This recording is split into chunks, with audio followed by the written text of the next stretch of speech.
बिस्मिल्लाहिर्रहमानिर्रहीम। बच्चों, next video में नेक्स्ट एसएलओ को हम स्टार्ट करते हैं। इससे अगला जो एसएलओ हमसे डिमांड कर रहा है वो है justify with examples that science is a collaborative field. ठीक है, बायो की बात नहीं कर रहा।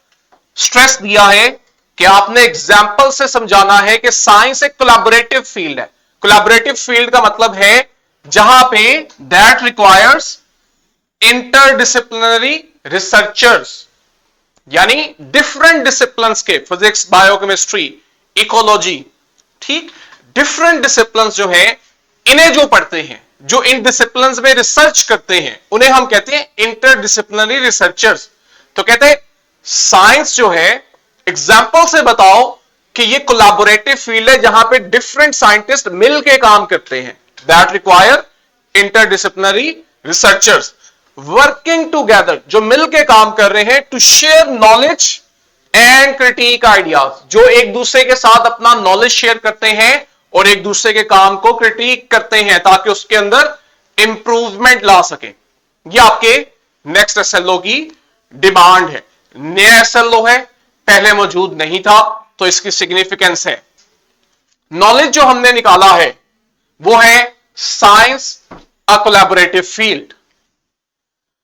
साइंस जो है इसकी खासियत यह है कि आप इसमें नई नई इजादात करते हो। जिस चीज की समझ नहीं आ रही हम उसे एक्सप्लोर करते हैं, उसके बारे में सोचते हैं, गौर व फिक्र करते हैं, सवालात करते हैं कि ये क्या है, ऐसा क्यों है, कैसे हो रहा है। इसी को हम साइंस कहते हैं, जिससे फिर हमें बहुत सारी नई चीजें मालूम होती है, नई तफसीलात का पता लगता है। होता यह है कि आपके पास डिफरेंट सब्जेक्ट्स जो हैं इनके साइंटिस्ट मिलके काम करते हैं ताकि वो किसी कंप्लेक्स प्रॉब्लम को सॉल्व करें। कंप्लेक्स प्रॉब्लम से मुराद है कोई ऐसा फिनोमेना है नेचर में जो एक साइंस जो है वो उसको सही से एक्सप्लेन नहीं कर पा रही। फिर हम देखते हैं कि डिफरेंट साइंटिस्ट से, डिफरेंट साइंसेस से साइंटिस्ट, रिसर्चर्स आते हैं, मिलके उस मसले को सॉल्व करते हैं। इसी चीज को हम कहते हैं इंटरडिसिप्लिनरी रिसर्च। एग्जाम्पल से समझते हैं। छोटी सी एग्जाम्पल दी है ताकि हम इजीली अंडरस्टैंड करें। आप पढ़ना चाह रहे हैं एनिमल बिहेवियर को, ठीक है। अब एनिमल बिहेवियर कई तरह के हैं। एनिमल बिहेवियर की एक किस्म है प्रे प्रिडेशन, एक शिकारी है, दूसरे का शिकार किया जा रहा है, यह भी एनिमल की इंट्रैक्शन है। दूसरा आपके पास एग्जाम्पल आती है कंपटीशन की। कंपटीशन में शिकार और शिकारी नहीं होते, एक ही जैसे दो ऑर्गेनिज्म होते हैं जो एक ही जगह रह रहे होते हैं और वो आपस में उस जगह फूड के लिए, शेल्टर के लिए, रहने के लिए जो जगह है उसके लिए उनमें कंपटीशन चलता है, क्योंकि स्पेस लिमिटेड है, फूड लिमिटेड है। अब हर ऑर्गेनिज्म वहां नहीं रह सकता, तो वो भी एक कंपटीशन बन जाता है कि जो ज्यादा स्ट्रांग है वो ज्यादा अच्छी जगह पे रहेगा, वो ऐसी जगह सेलेक्ट करेगा जहां उसे फूड अच्छा मिल रहा है, रहने के लिए, शेल्टर के लिए जगह अच्छी है। ये कंपटीशन है। ये सब क्या है? एनिमल बिहेवियर्स है। अगर आप एनिमल बिहेवियर को स्टडी कर रहे हो और कुछ नहीं, आपको बायो के साथ इकोलॉजी और केमिस्ट्री की मदद चाहिए। इकोलॉजी आपको क्या बताएगी? वो एनिमल किस माहौल में रह रहे हैं। देखो ना, अगर आप कंपटीशन पढ़ रहे हो तो आपको एनवायरनमेंट पढ़ना पड़ेगा कि वहां का जो एनवायरनमेंट है वहां पानी कितना है, फूड रिसोर्सेज कैसे हैं, टेम्परेचर, एयर, नमी, ये चीजें कैसी हैं। ये चीज आपको इकोलॉजी बताती है। तभी आपको अंडरस्टैंड होगा कि ये जो आप बिहेवियर पढ़ रहे हो ये बिहेवियर क्यों शो किया जा रहा है। एनवायरनमेंट के अंदर अगर फूड बहुत ज्यादा है तो फिर कंपटीशन कम हो जाएगा, और अगर एनवायरनमेंट में फूड की कमी है, खुराक की, पानी की कमी है, तो ऑब्वियस सी बात है कि लिविंग ऑर्गेनिजम्स के दरमियान कंपटीशन ज्यादा हो जाएगा। अगर आप देखना चाहते हो केमिकल लेवल पे, एलिमेंट लेवल पे, एटॉमिक लेवल पे, कि ये जो लिविंग ऑर्गेनिजम्स हैं इनकी बॉडीज बनी कैसे हुई हैं, इनका स्ट्रक्चर कैसा है, इनका फंक्शन कैसा है, इनमें जो केमिकल रिएक्शंस हो रहे हैं उसका क्या रोल है, ठीक है, ये सब चीजें आपको केमिस्ट्री अंडरस्टैंड करवाएगी। तो इस तरह आप इकोलॉजी, केमिस्ट्री और बायो को मिलाओगे तो आपको किसी भी जगह जो एनिमल्स हैं उनके बिहेवियर को समझने में आसानी होगी। तो ये क्या है? साइंस अ कोलैबोरेटिव फील्ड, जहां डिफरेंट फील्ड के रिसर्चर्स मिलकर काम करेंगे। एग्जाम्पल से समझते हैं। हमें एसएलओ में कहा गया कि एग्जाम्पल्स देनी है, ऐसी बातें नहीं करनी। हम वो एग्जाम्पल्स लेते हैं जो बड़ी कॉमन है हमारी सोसाइटी में, जिनमें से एक है क्लाइमेट चेंज। एनीवन, किसी को आइडिया हो कि क्लाइमेट चेंज क्या है? अबीहा, अनफाल, जोहा, नूर, ये जो स्कूल्स के स्टूडेंट्स हैं, न्यूज में सुना हो, नेशनल ज्योग्राफी में देखा हो, एनी आइडिया कि क्लाइमेट चेंज क्या चीज है? जब इसका आप लफ्ज सुनते हो तो जेहन में क्या आता है? कि सर अगर एक कोई स्पेसिफिक एरिया है और उसका अगर क्लाइमेट चेंज हो जाता है, जैसे कि समर से विंटर आ गया, तो इसको क्लाइमेट चेंज कहेंगे। सडनली जो एक चेंज होती है, क्लाइमेट में चेंज आता है। इस उर्दू में क्या कहेंगे? मौसम की तब्दीली। तो वेदर क्या होता है? मौसम। क्लाइमेट क्या होता है? मौसम एक जो मौसम होता है वो क्लाइमेट होता है। वही वेदर होता है। तो फिर इसको वेदर चेंज क्यों नहीं कहते थे? क्लाइमेट चेंज का लफ्ज ही क्यों हमेशा कहा जाता है? कभी सुना है वेदर चेंज? क्योंकि वो सेंटेंस में अच्छा, बोलने में अच्छा लग रहा होता है। नहीं बेटा जी, ऐसी कोई बात नहीं है। साइंस पढ़ रहे हो, ये कोई आर्ट्स नहीं है अपनी मर्जी से हम कर लें। क्लाइमेट और वेदर में डिफरेंस है और मैं नहीं बताऊंगा, क्योंकि मैं चाहता हूं आप लोग खुद सर्च करो। चैट जीपीटी का इस्तेमाल तो आता है। आप लोगों की खासियत ही ये है कि आप लोगों को चैट जीपीटी के इस्तेमाल पे एम्फोसाइज किया जाता है। यहां छोटी सी कमांड देनी है कि differentiate between weather and climate, वो आपको सारा डिफरेंस बता देगा। फिर मुझे बताना कि सर ये डिफरेंस है, और तब भी अगर कोई गलती होगी तो मैं बताऊंगा। ठीक है, फर्क है। आपने एक रिसर्च वर्क दिया था। हाँ जी, क्या था कल वाला काम? सर आपने कहा था कि आप लोगों ने सर्च करके लाना कि इन्फ्लेमेशन क्या होता है। हाँ जी, और इसके अलावा कुछ कहा था? No sir. क्या सर्च किया है? पहले तो रुको ना, और किसने सर्च किया है? नून ने सर्च किया है?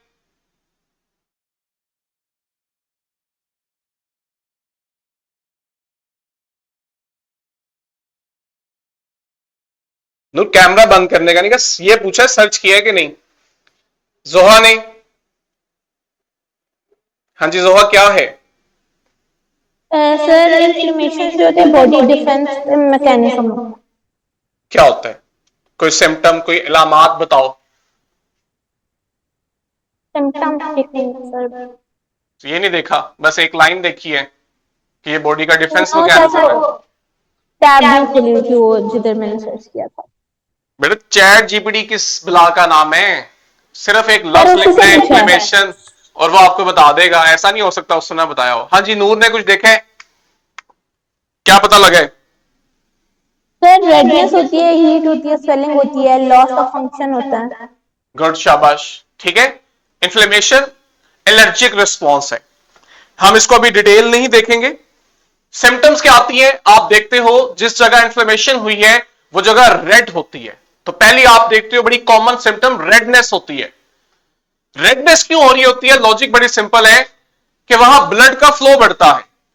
ब्लड का फ्लो क्यों बढ़ता है, ये असल रीजन है। जिस जगह ब्लड का फ्लो बढ़ेगा, ब्लड वहां ज्यादा जाएगा, तो ब्लड में जो भी चीज है वो भी वहां ज्यादा जाएगी। और आप जिस जगह ब्लड का फ्लो बढ़ा रहे हो वहां पे असल में कोई बाहर से चीज आई है, जैसे कोई माइक्रो ऑर्गेनिज्म, कोई जर्म आ गया है। आप चाहते हो कि आपकी बॉडी के व्हाइट ब्लड सेल्स वहां जाएं और उसे किल करें, तो वहां आती है इन्फ्लेमेशन। इन्फ्लेमेशन क्या करती है? उस तरफ ब्लड का फ्लो बढ़ाती है ताकि ब्लड के अंदर मौजूद व्हाइट ब्लड सेल्स वहां ज्यादा जाएं और वो उस माइक्रो ऑर्गेनिज्म को किल कर सके। जब ब्लड का फ्लो वहां बढ़ेगा तो रेडनेस आएगी। ब्लड जो है वो अपने साथ वहां पे हीट लेके जाएगा, तो आप देखोगे वो जगह हीट होगी। और इसी दौरान जब वहां पे micro organism white blood cells की फाइट होगी, आपस में लड़ेंगे, तो वहां कुछ ना कुछ शहादतें भी होंगी, जिसकी वजह से सराउंडिंग के जो स्ट्रक्चर्स हैं वो भी थोड़ा बहुत डैमेज होते हैं और वो जगह आपको स्वेल की हुई नजर आती है। तो अभी के लिए ये तीन चीजें आपके माइंड में होनी चाहिए। जब भी इंफ्लेमेशन का लफ्ज सुनोगे, आपको रेडनेस का याद आना चाहिए कि वो जगह रेड हो जाती है, हॉट हो जाती है, वहां का टेम्परेचर बढ़ जाता है, और तीसरा हम देखते हैं वो जगह स्वेल कर जाती है। गुड। और तो कुछ नहीं था। सर मैंने क्लाइमेट का रिसर्च किया तो कुछ तो आया। कुछ तो आया है, कुछ में से कुछ भेजे में आया है। यस सर, यहाँ पे लिखा हुआ climate change refers to long term shifts in temperature and weather patterns. यानी कि क्लाइमेट और वेदर दो डिफरेंट चीजें हैं। सर इसकी समझ नहीं आ रही। वो आपसे कह रहा है अगर देर पा चेंज हो वेदर में तो आप उसे क्लाइमेट कह देते हो, देर पा चेंज। Yes sir. एग्जाम्पल ले लें, यस लाहौर के वेदर की अगर बात करें तो बड़ा वाजिया हम देखते हैं सुबह और शाम मौसम चेंज होता है। सुबह अमूमन हम देखते हैं गर्मी ज्यादा है, रात को गर्मी कम होगी, ऐसा ही है। अब ये जो चेंज आ रहा है ये वेदर है। इसी तरह आप देखोगे कि चंद महीने गर्मी है तो उसके बाद चंद महीने सर्दी है। ये जो चेंज आ रहा है ये भी वेदर है, लेकिन ये कई महीनों पे मुहित है। 4 महीने गर्मी है तो 4 महीने या 3 महीने सर्दी है। अब ये मंथ है, अच्छा खासा ड्यूरेशन है, लेकिन ये भी वेदर के करीब है। क्लाइमेट क्या है? क्लाइमेट ये है, जब लाहौर में गर्मी पड़ रही है ना तो हमें पता है कि मैक्सिमम भी जो है वो आपके पास लेट्स से अब जाके तो 45 तक चला गया है, लेकिन आज से कुछ साल पीछे चले जाओ तो हम कहते थे कि ज्यादा से ज्यादा भी गर्मी पड़ेगी तो 40-42 डिग्री, और ज्यादा से ज्यादा अगर सर्दी पड़ेगी सर्दियों में तो 0 डिग्री। ऐसे ही है, ये जो चीज है ना कि ज्यादा से ज्यादा गर्मी 40 से 42 और ज्यादा से ज्यादा सर्दी 0 डिग्री। अब इस दौरान टेम्परेचर चेंज हुआ, वेदर चेंज हुआ, लेकिन ये पैटर्न लाहौर में कई दहाइयों से चल रहा है। अगर मैं कहूं कि चंद सदियों से चल रहा है तो भी गलत नहीं है। तो ये जो पैटर्न आप देख रहे हो कि हर साल और कई सालों तक 10 साल 20 साल 50 साल 100 साल कई सालों तक लाहौर में ऐसा ही हो रहा है कि जब गर्मी आती है तो मैक्सिमम टेम्परेचर 40-42 और मिनिमम टेम्परेचर 0 डिग्री। ये जो एक लॉन्ग टर्म वेदर चेंज है ना, दैट इज क्लाइमेट। तो चेंज क्या आया? चेंज ये आया जो आपने इस साल ऑब्जर्व किया और लास्ट ईयर ऑब्जर्व किया। इस साल गर्मी ने रिकॉर्ड तोड़ा और आप लोगों ने देखा कि टेम्परेचर पाकिस्तान में जो 40-42 डिग्री पे जाता था अब वो 45 डिग्री पे गया। अब ये चीज हर साल नहीं होती, पिछले 100-200 साल में ये नहीं हुआ, अब जाके हुआ है। वो जो सदियों से चला आता पैटर्न था वेदर का, अब वो चेंज हो रहा है हमारी एक्टिविटीज की वजह से। That is climate change. हमें इससे खतरा है। हम लोग आदी हो गए उस चीज के जो कई सदियों से चलती आ रही है, जिसमें मैक्सिमम रेंज 40 है, मिनिमम 0 डिग्री है। लेकिन ऑल ऑफ अ सडन हमारी कुछ ऐसी एक्टिविटीज हुई जिन्होंने वो मैक्सिमम रेंज और बढ़ा दी, वो 40 से 45 कर दी है। इसके हम आदी नहीं है। इसकी वजह से क्या होगा?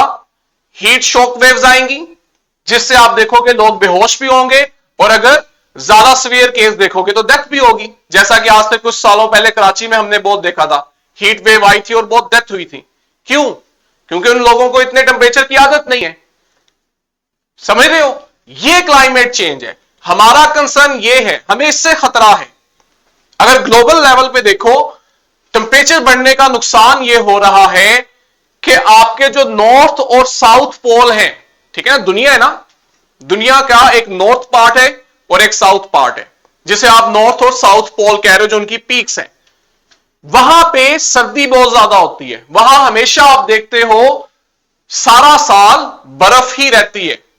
उनके जो समुंदर है वो जमे रहते हैं, फ्रीज रहते हैं, जिसे आप ग्लेशियर्स कहते हो।